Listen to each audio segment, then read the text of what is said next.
There are days that change everything. And not because you chose it, because life pushed you against the wall. That's exactly what happened to Jane.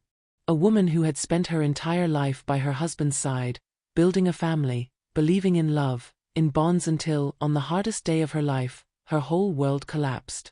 At the funeral of the man she had shared decades with, she witnessed a scene that tore her heart apart. Her own son, arm in arm with his father's mistress. And what he said right after it sounded like something from a cheap soap opera, but it was raw reality. No matter how much you think you know someone, there are always secrets buried deep, waiting for the right or wrong moment to explode. This story isn't just about betrayal and disloyalty. It's about injustice, manipulation, hidden confessions, and twists so dark not even the boldest suspense writer would dare to create them. But it all really happened. And the scariest part? It could happen to anyone. If you've ever felt betrayed by the person you trusted the most, or doubted your own sanity in the face of a well-crafted lie, this story will consume you. Get ready for an intense journey full of unexpected trials, buried truths, and a brutal fight for justice and freedom. Because sometimes, the real rebirth begins in the very place where everything seems to have ended. Subscribe to the channel and turn on notifications. Here, we tell truths that set you free, stories that hurt, but teach.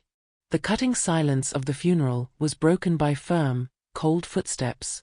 Jane, still dressed in black, her face marked by tears and her soul torn apart by loss, barely had time to process what was happening. Every eye turned to the chapel's entrance. There, arm in arm, stood her only son Michael and a woman Jane knew far too well. Amanda, her husband's former secretary. Her mere presence was already an affront. But what came next made the ground disappear beneath her feet. Michael, loud and clear for everyone to hear, said, "This is the real woman my father loved. And the real mother I chose." In that moment, Jane didn't just lose her husband.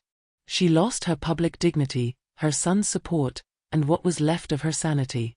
The pain of betrayal is not just in the act itself, but in the abandonment by the one you most expected to stand by you.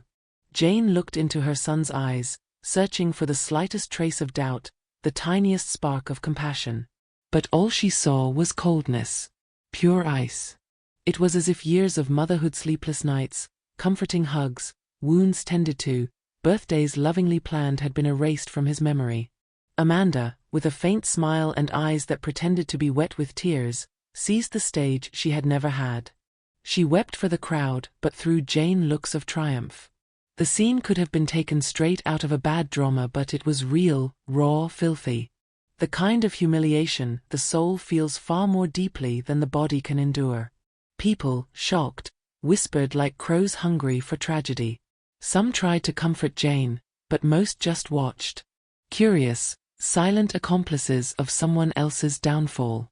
How easy it is to judge when you don't know the whole story, isn't it? Someone even tried to stop Michael, but he insisted, repeating with even more emphasis that Jane had never been a good wife, and that his father had suffered in silence. Those words were daggers. Jane struggled not to collapse right there. In her mind, it felt like everything had been staged, rehearsed, and she, unknowingly, was the lead in a horror play she never agreed to take part in. But what hurt the most wasn't the mistress' presence, nor the scandal. It was her son. The boy she had raised with such devotion. The one she defended when his father called him weak. The one who cried in her arms after his first heartbreak. The same boy who now looked at her as if she were a stranger. Jane's head spun. What had she done wrong? Where had the connection been lost? Or worse, had his love ever been real? These questions cut deeper than Michael's words. Because doubt corrodes from the inside. And deep down, she knew this was more than hurt, it was manipulation. In truth, she had long suspected something between Robert and Amanda. There had been suspicious messages, meetings that lasted longer than they should, laughter he no longer shared at home. But Jane chose to ignore it. She preferred to believe it was her imagination. She didn't want to be paranoid. And that was exactly when the castle began to crumble. The betrayal had been there all along, disguised as routine. Her husband had become a stranger. And now, even in death, he wouldn't stop causing her pain. The funeral should have been a moment of farewell, but instead, it turned into a stage for emotional destruction. As if everything she had built was ripped away in a single blow. The mistress wasn't content with just being there. At the end of the ceremony, as everyone was leaving, Amanda approached Jane with a cynical expression and a fake embrace. She whispered something that could make any heart bleed. "He always said you were nothing more than an obligation." That was the breaking point. Jane, who had held herself together until then, felt her whole body tremble. The weight of public humiliation mixed with years of emotional violence came crashing down like an avalanche. But she didn't fight back. Not at that moment. Because deep down, she knew this was the beginning of a war and she needed to stay whole to win it. Back at home, still in her black dress clinging to her body, the smell of funeral flowers clinging to her skin, Jane faced the mirror and didn't recognize herself. Who was that woman? Where was the devoted wife, the loving mother, the respected professional? It all seemed torn away. And the worst part, something inside her whispered this was only the beginning. The funeral hadn't just buried a body, it had unearthed secrets. And even without proof, Jane could feel something was very wrong about the whole story. That humiliation, as cruel as it was, had only pulled back the curtain on a macabre show she had never chosen to attend. Grief, already unbearable on its own, became an emotional labyrinth. Jane couldn't even cry for Robert, she was too busy trying to grasp the magnitude of the betrayal. Friends disappeared, relatives avoided calling, and the few who remained seemed to walk on eggshells. The truth was, no one knew what to say. Because when tragedy comes with scandal, even comfort is afraid to approach. And in that deafening silence, Jane made a pact with herself: she would uncover the whole truth. Because this story, as filthy and absurd as it seemed, wasn't over yet. On the contrary, it was only just beginning. 2 days after the funeral, when the silence still weighed heavy and her body barely responded, Jane heard the doorbell ring. A formal deliveryman, dark suit, a brown envelope in hand. Without saying much, he handed her the papers and left. The law firm's name on the front was enough to make her stomach turn. Inside, a cold, clinical, impersonal document: Robert's will. Jane read with tear-filled eyes and a pounding heart until, in the final paragraph, everything collapsed once again. Robert had left absolutely everything: house, investments, bank accounts, artwork, even the life insurance to his son and Amanda. She, Jane, the lawful wife of more than 20 years, had been left out. As if she were nothing. A mistake. A nuisance. The impact was so brutal she had to sit down.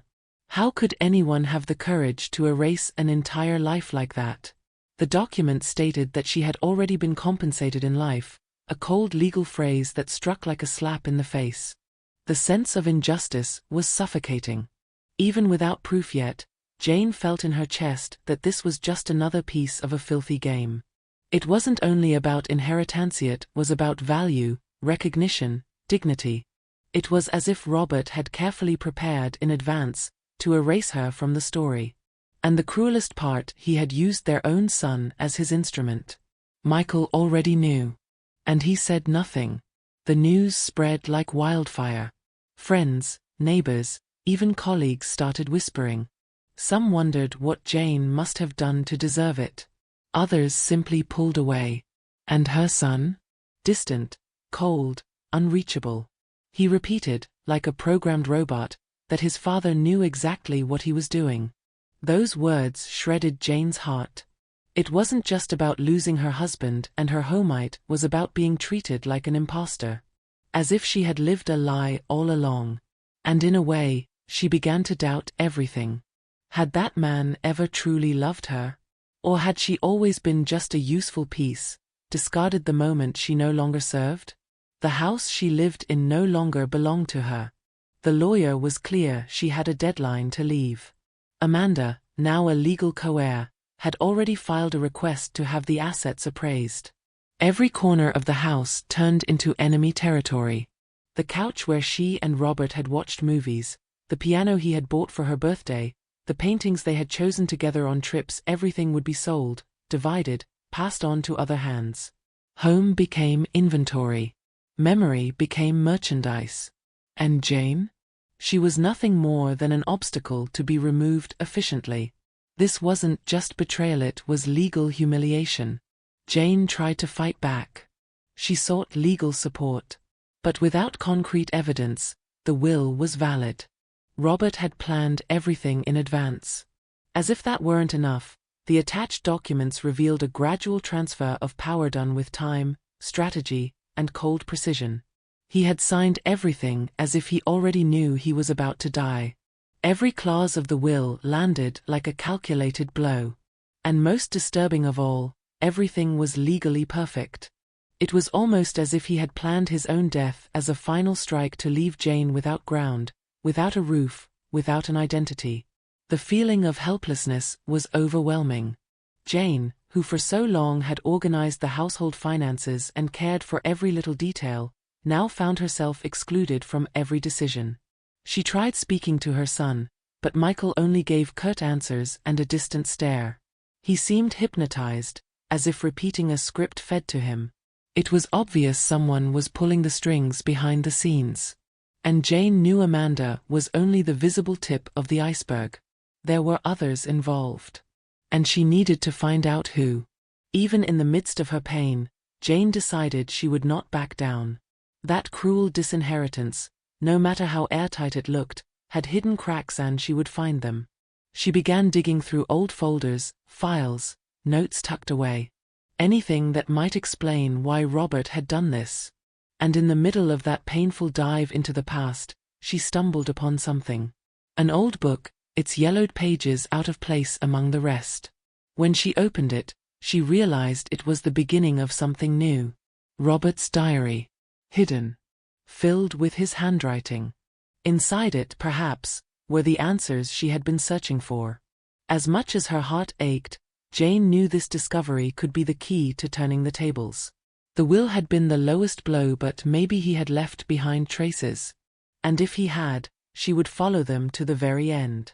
Because one thing was certain behind that cruel act of disinheritance, there was more than just a bitter man.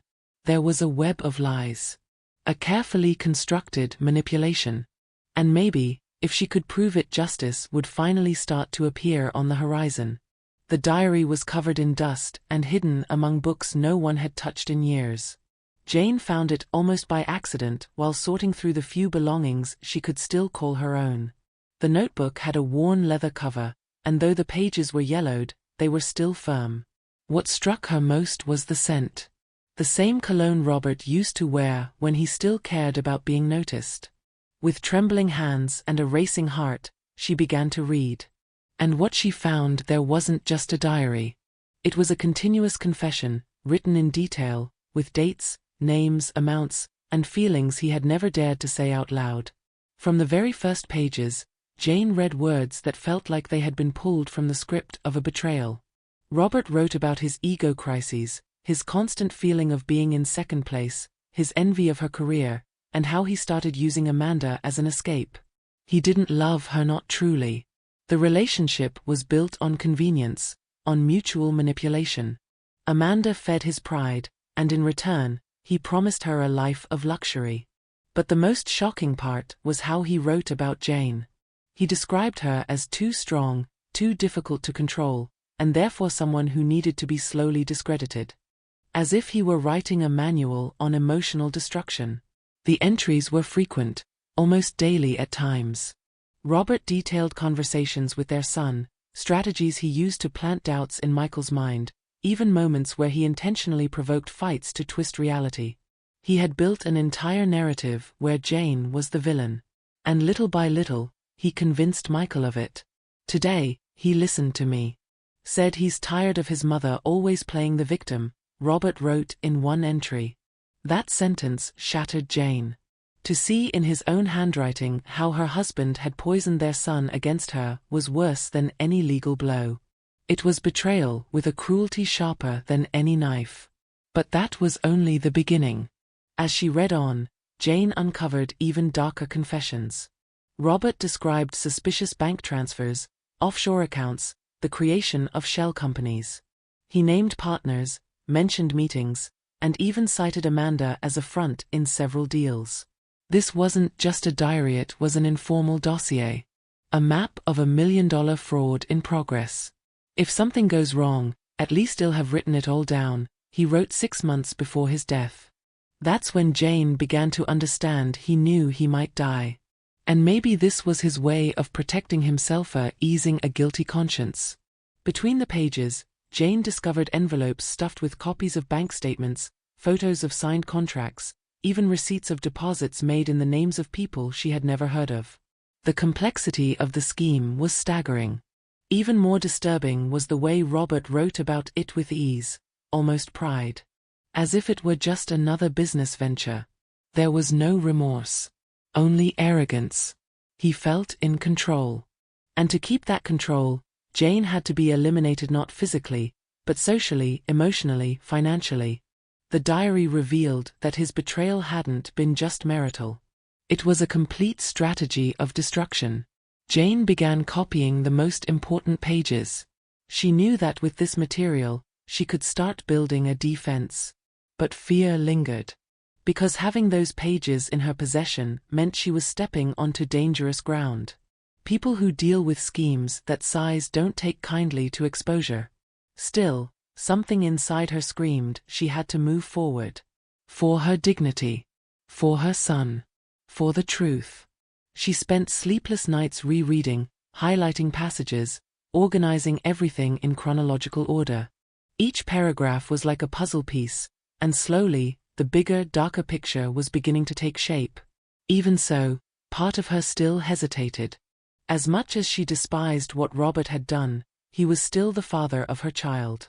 And buried beneath the rubble of lies, there was once love. But time for reflection was short.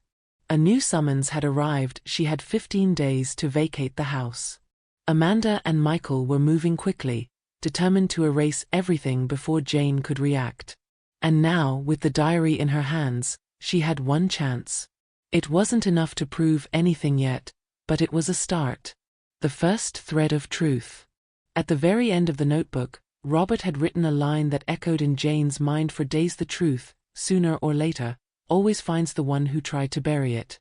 The irony was bitter.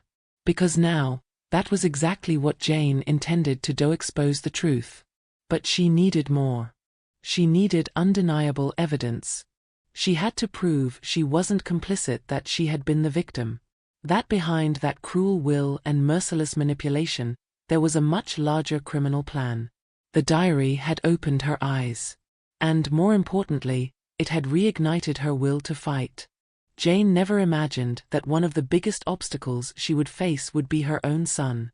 Michael, the sweet boy she had raised with so much love, now spoke to her as if she were a stranger. Every conversation was a battle, not of shouting, but of coldness. He repeated phrases that sounded like echoes of his father. You never truly supported him. You were always so dramatic. He just wanted peace. Jane listened in silence, trying to understand when she had lost him. But the truth hurt. She hadn't lost him now. She had been losing him for years, without realizing it. And the diary confirmed it. Robert had been planting that distance carefully, all along. The entries in the diary confirmed the worst. Robert had manipulated Michael since he was very young. He created situations of conflict with Jane, exaggerated details, twisted events, and then presented himself to his son as the calm, reasonable one. He played the role of the good father, while painting Jane as unstable, controlling, even cruel. Over time, Michael began to believe it. I told him his mother wasted our money on nonsense and never thought about his college, one entry said. It was a lie, of course. Jane had always been the one who managed the family's finances with precision. But when a lie is repeated 1,000 times, it starts to sound like truth. Jane remembered moments when Michael had suddenly pulled away. Parties he skipped, phone calls he never returned, sharp comments out of nowhere. At the time, she blamed it on adolescence, on the stress of growing up. But now, everything made sense. Each silence, each unexplained coldness, had been carefully planted. The father who claimed to protect him had been using him as a shield. And Amanda? She completed the cycle, offering herself as a sympathetic ear, always ready to reinforce Robert's lies. It was a sophisticated form of psychological manipulation, disguised as care. The most perverse part was that Robert didn't need to shout or force anything. He was subtle. He planted doubts, raised suspicions, then stepped back and let them grow inside Michael. Without realizing it, the boy had carried into adulthood resentments that were never his to begin with. And now, as a man, he thought he was acting of his own free will. Jane tried to show him the diary to open his eyes, but it was useless. Michael refused to read it. He said she was just trying to clear her own name, that he wouldn't fall for her emotional theatrics. It was like another punch to the stomach. The truth was right there in black and white, but her son didn't want to see it. Still, Jane didn't give up. She began searching for outside evidence to back up what was written in the diary. Records of transfers, dates, witnesses to the events described. She knew that if she could confront Michael with irrefutable proof, maybe he would start to see the truth. But it was a race against time. Amanda and her lawyers were moving quickly. And Jane, stripped of assets and with little access to resources, had to be strategic. This wasn't only about repairing her relationship with her son, it was also about clearing her name. Meanwhile, the pain of watching her son used like a puppet ate Jane alive. She remembered the nights he had been afraid to go to school and she had stayed up late helping him with homework.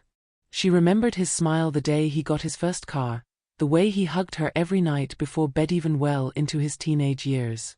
To see all of that erased by lies was more than cruel. But Jane clung to a fragile hope. If Michael had been manipulated, he could still be saved. The truth sets people free. She just had to find the right way to deliver it. And it was that hope that kept her standing. Because as lost as things seemed, Jane believed that somewhere, deep inside Michael, there was still that boy who had trusted her with all his heart. It was like searching for a spark in the middle of a vast darkness, but she believed that if she could find it, it would be enough to light everything again. And so, between pain and persistence, she braced herself for the next battle. Because the real war hadn't even begun. And the next revelation would be far greater than she could imagine. The deeper Jane dove into the diary, the clearer the scale of the bomb she held in her hands became. This wasn't just a story of marital betrayal, it was a web of financial crimes as complex as it was daring. Robert hadn't only been an unfaithful, manipulative husband. He was a strategist of the highest level, an architect of fraud. The pages revealed transactions involving offshore accounts, shell companies, and contracts with falsified clauses. One number appeared over and over again: $42 million. Money that, on paper, belonged to clients, investors, even members of Jane's own family. Among the papers hidden in the diary, Jane found copies of transfers Robert had signed using forged documents. Some of the accounts bore the names of her relatives, including her own mother, who had been dead for years. His audacity was staggering. He didn't even bother hiding his contempt for the law. "They'll never notice, they're too stupid to suspect," one note read. It was mockery, pure scorn. And now, without realizing it, Jane was at the center of a scheme that could destroy not only her reputation, but her freedom. Because if the truth came out the wrong way, she would look like an accomplice. Reviewing the notes, she spotted a pattern. The biggest movements always followed meetings with a recurring name: Martin Gregory. Jane remembered him vaguely, one of Robert's business partners, the type who spoke softly and smiled too much. He had always seemed harmless. But in the diary, Martin was described as the mathematical brain behind the operations. He was the one who designed the legal structures that made everything appear legitimate. Amanda's name surfaced too as a front, a recipient of payments, even as director of a company that never existed. Jane began to understand she was facing something much bigger than a family scandal. The pressure mounted by the day. Jane couldn't go to the police, yet she needed to build a solid case, or everything would backfire. Any misstep could be fatal. Amanda and Martin were probably watching her, and Michael, still blind to the truth, was an obstacle. So Jane worked in silence, seeking help from old professional contacts. That was how she found Louisa, a college friend who had become a forensic auditing specialist. When Louisa saw the diary entries, she was stunned. She confirmed what Jane feared: the documents pointed to tax fraud, capital flight, and large-scale money laundering. Meanwhile, Jane discovered that part of the money had already been used to purchase properties under other people's names. One was registered to a distant cousin of Amanda's, another to a non-profit Robert supposedly supported. The method was simple: move the money through several accounts until it returned as a donation, an investment, or an inheritance. It was genius. And it was criminal. It's like scrubbing blood with bleach. Looks clean, but it's still filthy, Louisa said as she analyzed the reports. This wasn't just mismanagement, it was an operation designed to last decades. And then came the harshest blow: Jane's name appeared in some of the transactions. Not as the author, but as cosigner. Robert had forged her signature on at least 3 shady investment contracts. If anyone investigated without context, she would be directly implicated. It was a trap. And one of the most carefully laid traps she had ever seen. Because now, to defend herself, Jane would have to prove she had never been involved, while the official evidence said the opposite. The injustice was unbearable, but real. And she knew only the truth could save her. Even in fear, Jane transformed her panic into focus. She organized folders of evidence, scanned documents, cross-referenced dates. Louisa, on her end, reached out to a trusted colleague at the district attorney's office. But everything had to be handled with extreme caution. If Martin realized they were building a case against him, he could act first. And between the lines of Robert's diary, one warning was constant: Martin was dangerous. A man who wouldn't think twice before silencing anyone who threatened his empire. Jane could no longer trust anyone. But it was too late to back down. Her freedom, the truth, and maybe even her life, were now on the line. The more Jane uncovered, the heavier the weight became. It wasn't just about betrayal anymore. It wasn't just about humiliation at a funeral or being erased from a will. She was standing in the middle of a battlefield she hadn't chosen, surrounded by enemies who smiled in public but hid knives behind their backs. Each new detail pulled her deeper into a labyrinth of lies, where every wrong step could cost her everything. Her nights turned into endless vigils. The diary stayed open on her desk, its pages spread out like a map of crime and cruelty. She reread passages until her eyes burned, memorizing every date, every number, every phrase. She knew she couldn't count on Michael, not yet.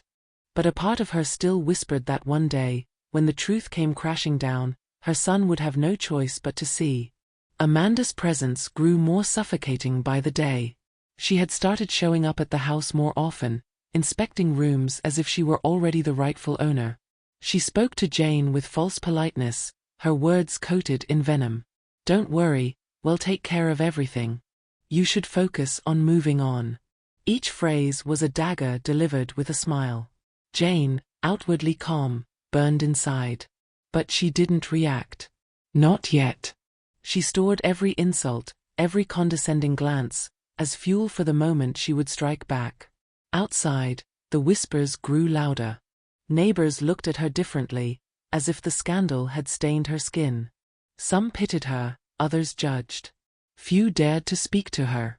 The isolation was brutal, and that was exactly what Robert's plan had been all along. To strip her of credibility, to corner her into silence, to make her invisible.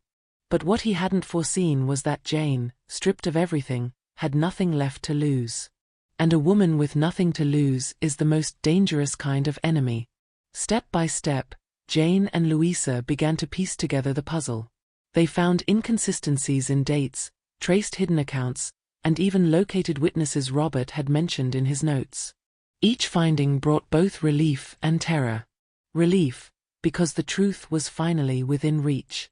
Terror, because with every piece of evidence, the danger grew. If Amanda or Martin realized how close Jane was to unraveling the whole scheme, they wouldn't hesitate to crush her completely. But Jane was no longer the same woman who had been shattered at the funeral. Grief had hardened into resolve. Humiliation had sharpened into clarity. For the first time in months, she felt the faint glow of power return to her chest. The diary wasn't just a relic of Robert's, since it was her weapon. And she would learn how to wield it. The walls of the house that once felt like home now closed in on Jane like a prison. Every hallway, every picture frame, every piece of furniture seemed contaminated by betrayal. She would sit in the living room at night, staring at the piano Robert had given her, and wonder if even that gesture had been part of his manipulation. Nothing felt pure anymore. Every memory had been tainted by lies. Amanda, meanwhile, behaved as though victory were already hers.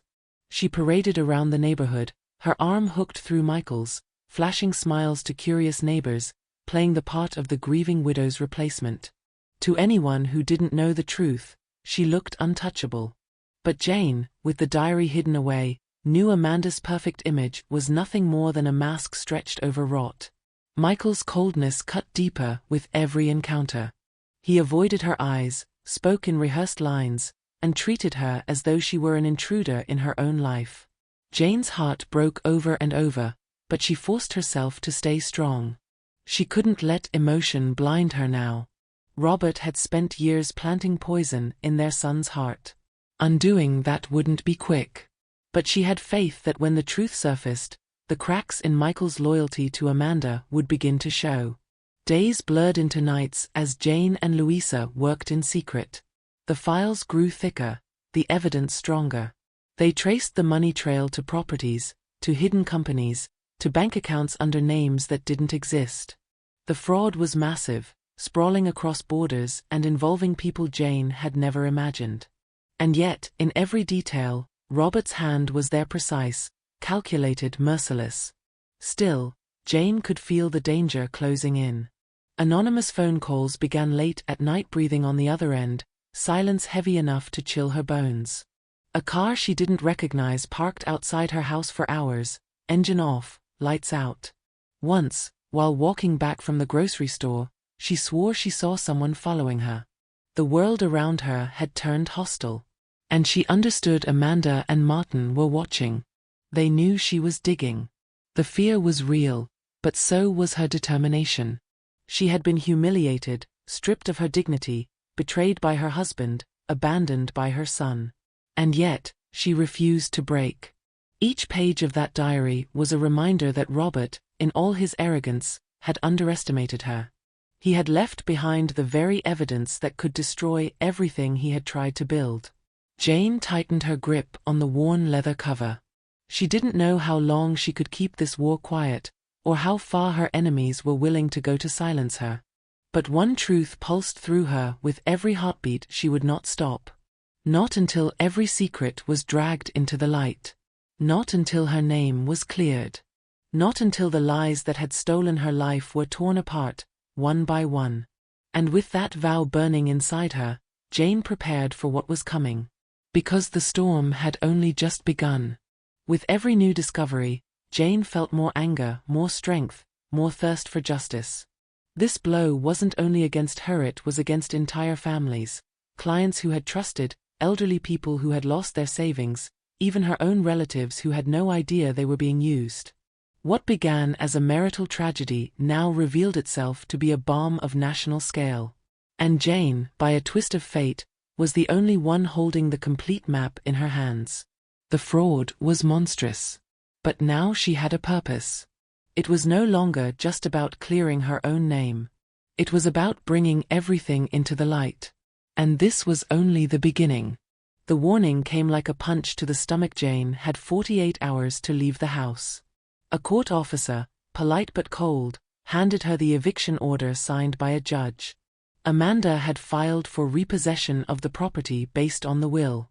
The house where Jane had raised her son, celebrated birthdays, cried over losses, rejoiced in victories now existed only in her photo albums. The furniture, the paintings, even the curtains she had sewn with her own hands years before, would be appraised and auctioned. And even if she wanted, she had no legal right to take almost anything. Justice was blind, or worse, manipulated. Jane walked through the rooms as if she were in a museum of her own life. She touched the objects, remembered the dinners, the sleepless nights caring for Michael with a fever.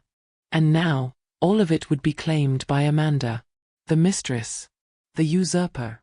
The accomplice. She felt as though she were being evicted from herself.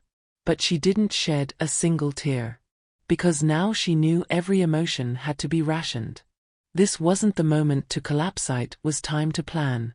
She packed what she could into boxes, took only documents, clothes, and a few sentimental keepsakes. The rest stayed behind. And it hurt.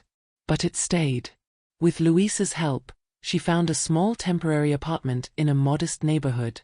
Nothing luxurious, but enough to become her new battlefield. No maid, no comforts, no familiar routine.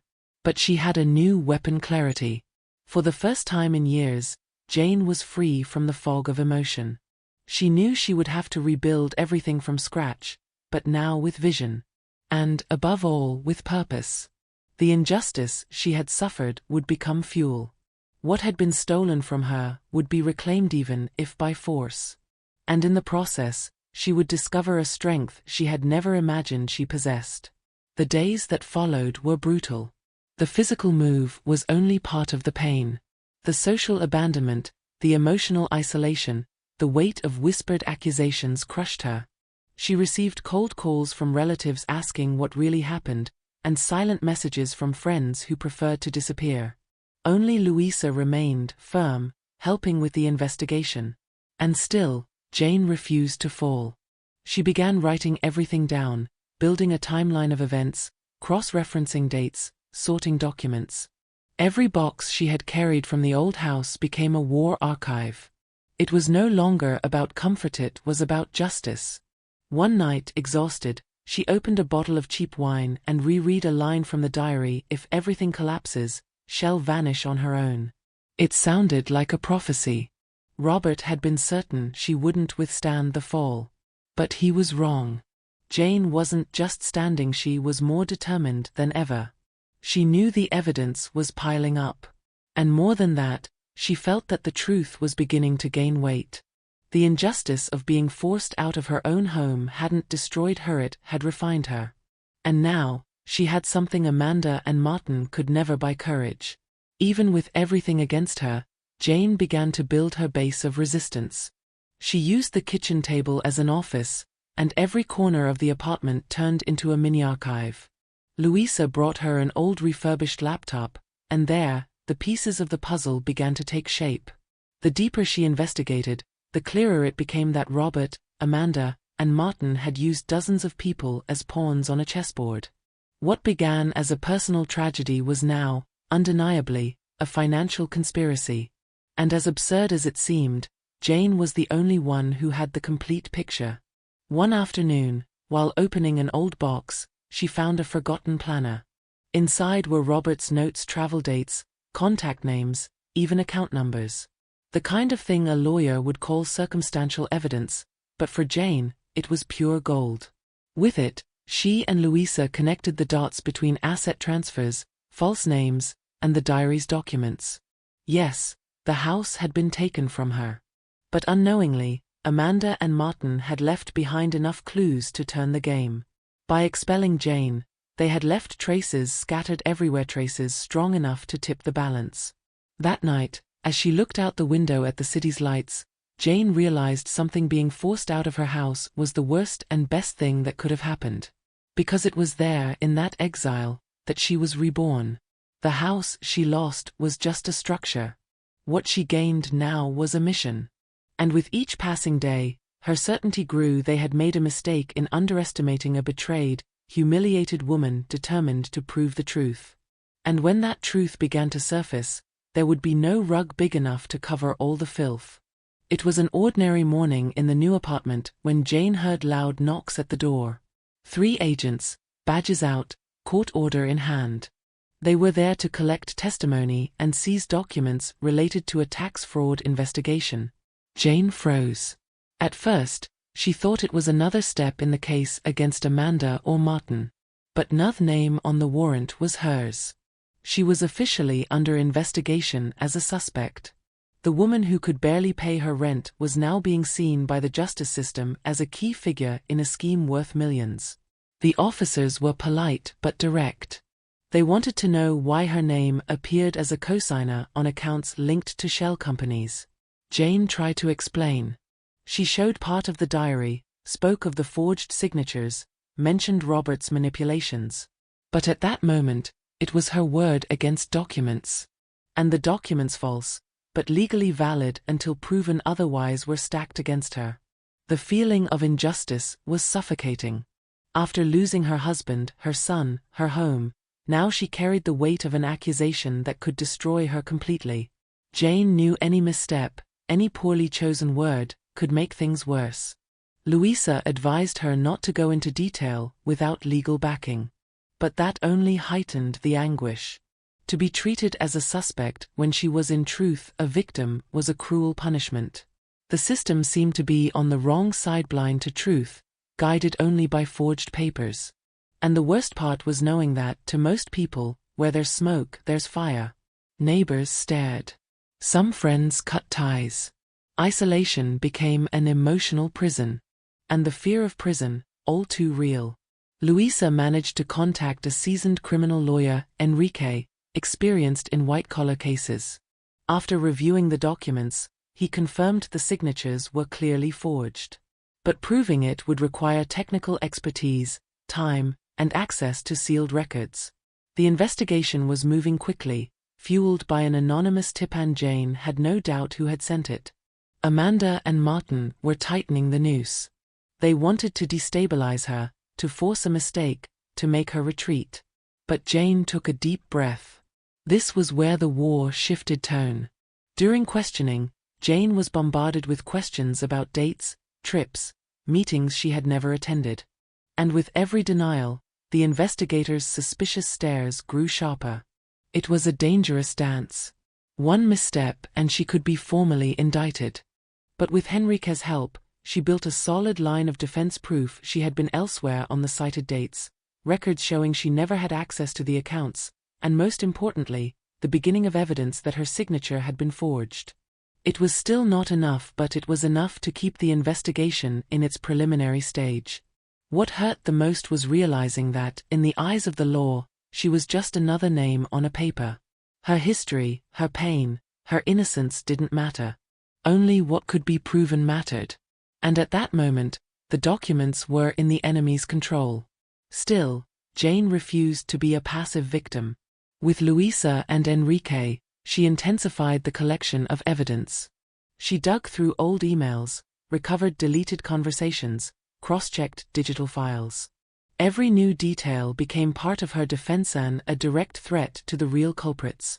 They didn't know it yet, but Jane was preparing a counterattack. At night, alone, Jane stared at the ceiling and asked herself how she had ended up there. Accused, discredited, investigated for crimes she would never commit. But inside her, something had shifted. Pain had become armor. Fear had become fuel. If the system wanted a scapegoat, it would have to look harder. Because she was going to fight with every weapon, legal, moral, emotional. Not just to free herself from the accusation, but to turn the game once and for all. And in that tense silence of the apartment, she made herself a promise she wouldn't rest until she brought down everyone who had put her there. When everything felt suffocating, life sent a small but powerful sign. It was a rainy afternoon, and Jane, exhausted, almost didn't answer the phone. On the other end, a soft voice with a slight rural accent said, "Hi, Jane, it's Anna. Remember me?" For a second, she didn't.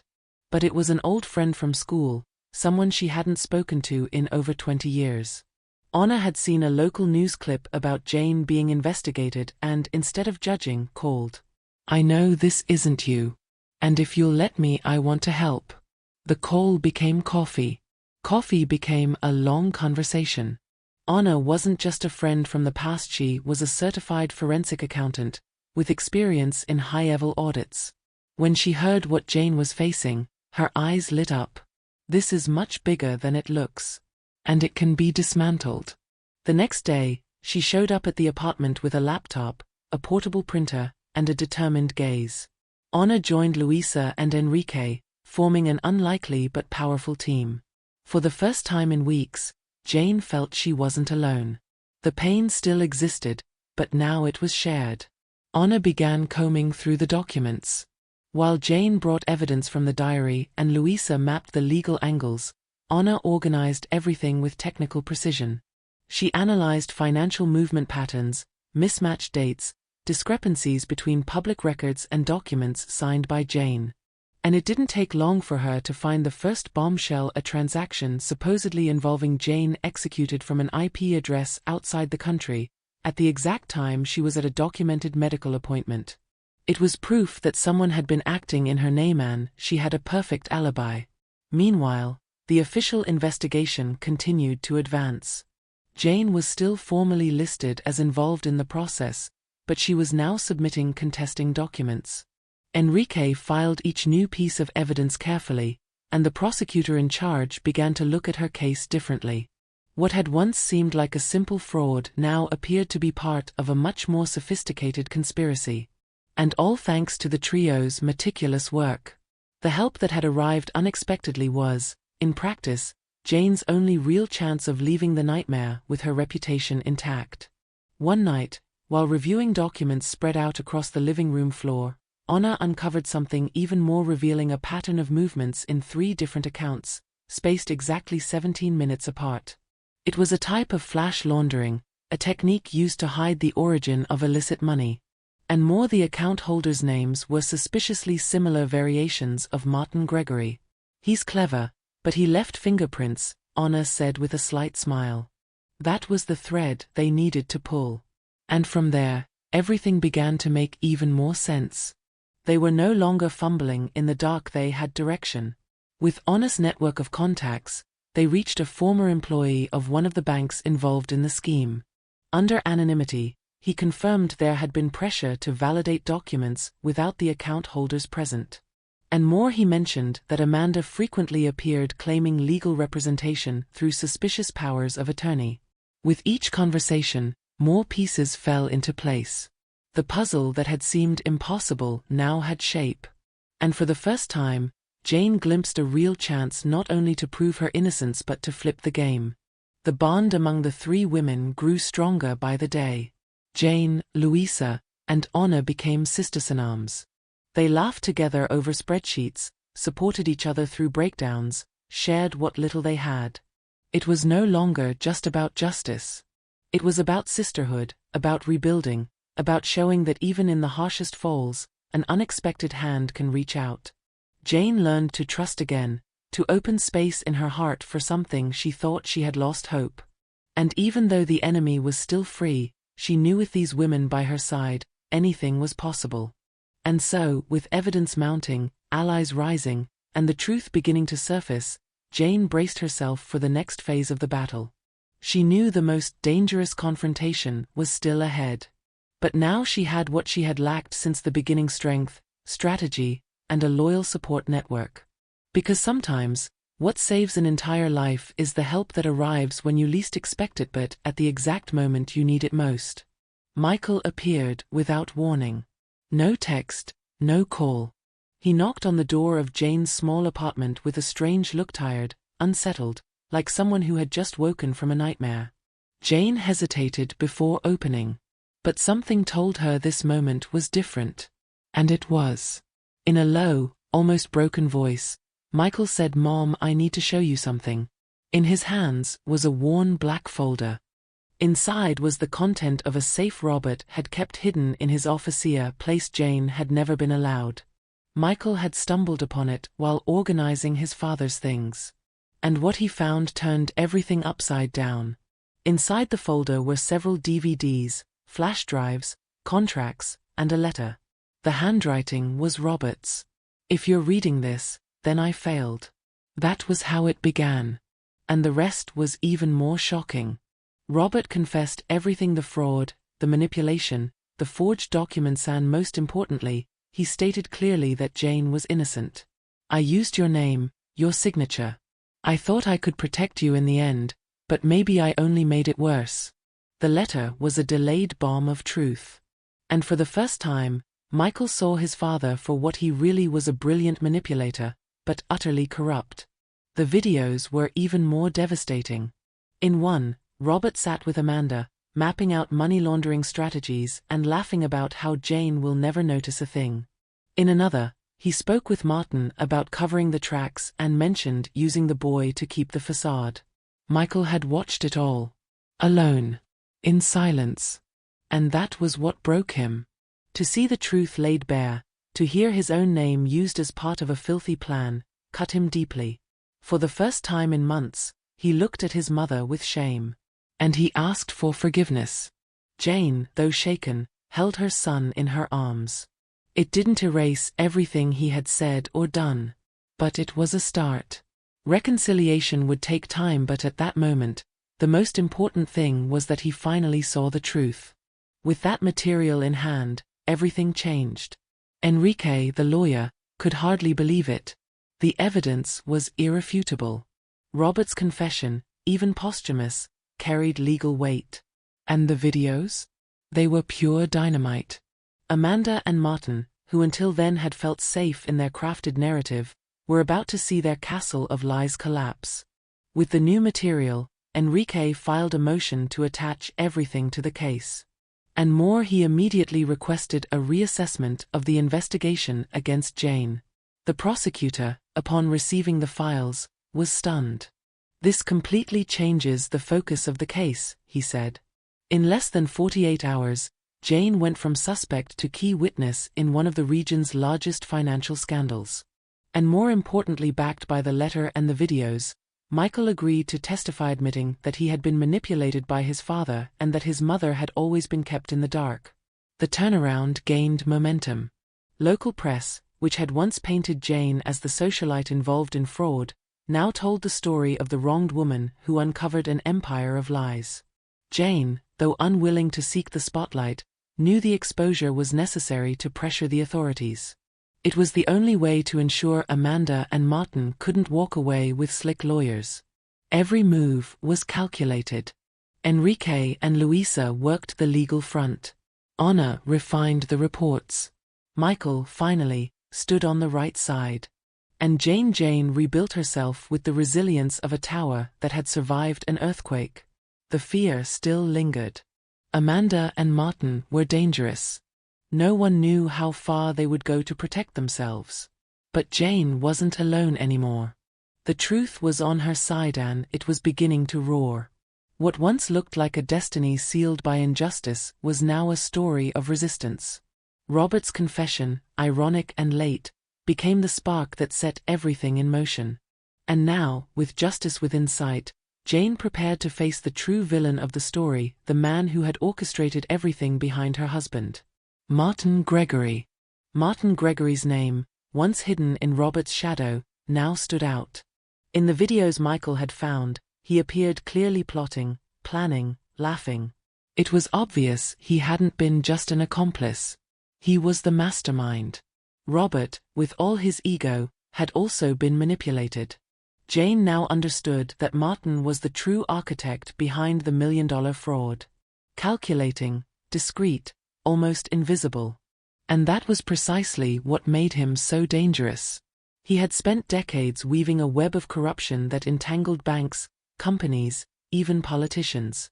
Robert had been useful. Amanda, disposable. But Jane? A problem. Luisa dug deep into Martin's past and found a troubling record.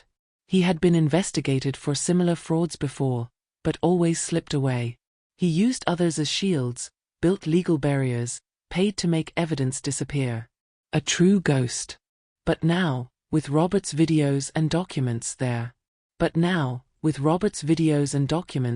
there was a direct connection, evidence no lawyer could erase. Still, Martin carried on as if nothing were happening. He appeared at social events, gave interviews about corporate ethics, and maintained a luxurious office in the city's financial district. A wolf in a suit, disguised as a philanthropist. Jane knew that confronting him would require more than courage. She needed protection.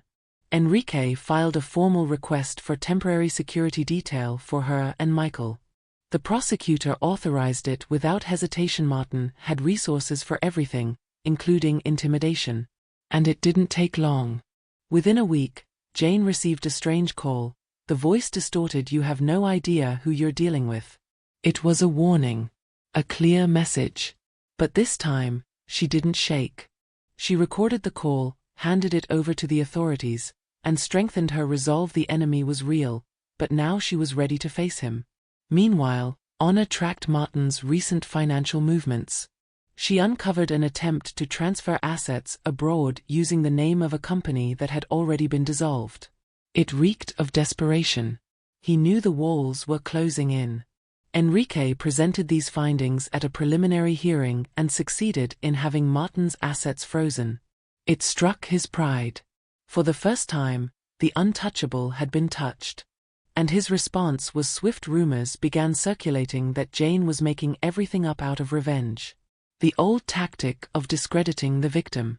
But now, she had evidence, allies, and courage. With Michael at her side, she began giving strategic interviews, not for fame, but to make sure the story couldn't be buried. She released clips of the videos, showed documents, named names. And every revelation was a direct hit to Martin's reputation. Public opinion shifted. What had started as a scandal within the elite was now national news. Journalists began digging into Martin's past, and other victims came forward with similar stories. He wasn't just the villain in Jane's life, he was the villain in many others. In one of those interviews, Jane looked straight into the camera and said firmly, "Silence protects criminals." But I chose to speak. The words went viral. And they weren't just a sound bite, they were a call to action. Each new report brought more pressure on the system. And finally, after weeks of mounting evidence, legal maneuvers, and media coverage, the district attorney requested the preventive arrest of Martin Gregory. It was the beginning of the end. There were still trials, hearings, judgments ahead, but the giant was starting to fall. Jane, once hunted, was now a key witness in the prosecution. Martin tried to run. He tried to bribe. He tried everything. But nothing worked. Justice was finally seeing him for who he was, the man behind the mask. And all of it was thanks to the resilience of a woman who, even after being pushed to the bottom, chose to climb back up. Jane wasn't seeking revenge. She was seeking justice. And now, with Martin exposed as the true villain, she was closer than ever to reclaiming not just her freedom but her right to start over with dignity.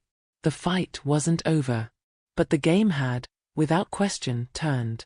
The call came from the most unexpected place. Amanda, calling from prison, warning that Martin knew too much and that Jane was in danger. It was the final warning from someone who, even as an accomplice, now felt the weight of her own fear. But Jane was no longer the cornered woman. With evidence in her hands, allies at her side, and truth burning in her chest, she chose to confront it head-on. She did what few would have dared. She went on television, named names, and declared that if anything happened to her, the entire country would know who was responsible. As the threat grew, so did justice. Amanda handed over an explosive flash drive. Martin, desperate, tried once more to flee. But this time, he couldn't buy silence. He was arrested. And Jane, at last, could breathe. The threat had turned into redemption. Not just for her but for everyone who had ever been silenced by fear. Now, it was her turn to be heard. And more than that, be respected. At the final hearing, Jane spoke little, but said everything. "I'm not seeking revenge. I only want the truth to be recognized." Martin was convicted, Amanda cooperated, and Jana Finale was absolved. Her name cleared. Her soul lighter. A new beginning possible. Michael, by her side, was no longer the son who had turned his back, but the man who had seen the truth and returned. Justice didn't return what had been taken, but it created space for the new. Jane didn't want to go back to her old house. She wanted to move forward. She wanted to live. And now, with peace in her eyes and the strength of someone who had fallen and risen again, she knew freedom is this. Not just being unchained, but being whole. And nothing, no one, would ever take that from her again. And now I ask you, how many truths are hidden behind the phrase "I'm fine"? How many people, like Jane, are being judged, betrayed, silenced simply because someone stronger, more influential, or more cunning decided they didn't deserve their own voice. The story you've just heard isn't only about a wronged woman. It's about courage, about resilience, about the power of someone who refuses to accept the role of victim, even when everything conspires to keep them quiet. Maybe you've been deceived. Maybe you've felt the weight of injustice. Or worse, maybe you're still living inside a story twisted against you. If that's the case, know this: it's not the end. You have the right to seek answers. You have the right to stand up, to start again, to demand justice. Because truth, when confronted with courage, has the power to transform. It doesn't just change the ending, it changes the entire narrative. So, if this story moved you in any way, don't keep it to yourself. Share it. Reflect. Question. And above all, protect the ones you love. Because sometimes, the greatest danger isn't in the one who shouts the loudest but in the one who manipulates in silence. Subscribe to the channel and turn on notifications. Here we speak truths that set you free, stories that hurt, but teach. And if this story touched you, leave a comment. I choose to begin again. I want to know who is ready to turn their own page.